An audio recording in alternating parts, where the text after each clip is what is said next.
The Poe collection will undoubtedly be the most valuable coin collection ever sold at auction.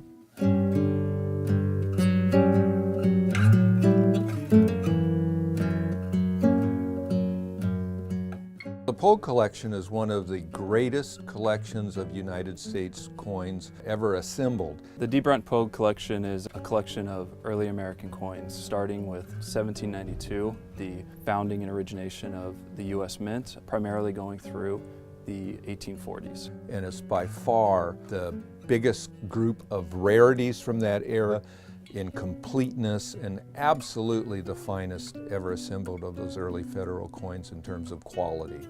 The amazing thing is that it's limited to only just under 700 pieces. So when you talk about an average lot value, you're talking into several hundred thousands of dollars per piece. My name is Brent Pogue.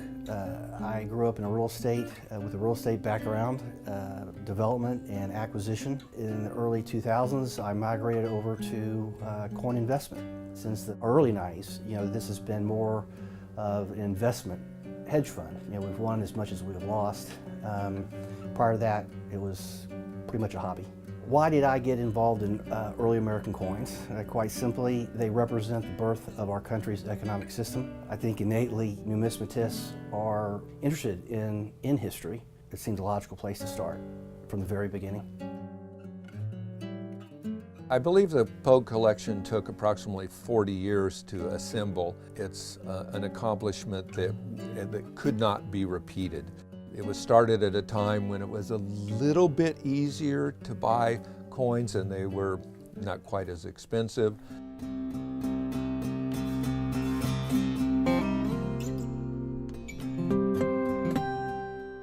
This is one of the more special coins in the collection. It is what you call a half diem 1792.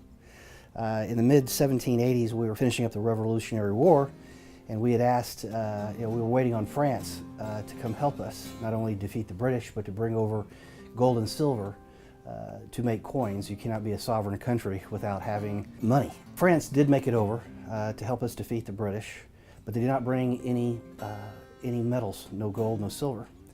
And so the story has it, this is the first federal issue coin minted in 1792. The story is that Martha Washington allowed George Washington and Jefferson to melt down her silver set to make the first federal issue coin. And that is supposedly, that is part of Martha Washington's silver set. This is a 1796 quarter.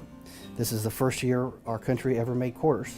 And what's really special about this, other than the fact it's the first quarter ever made in our country, it's a one-year design. So after 1796, they did not make quarters until 1804, and at that time, Liberty was totally different.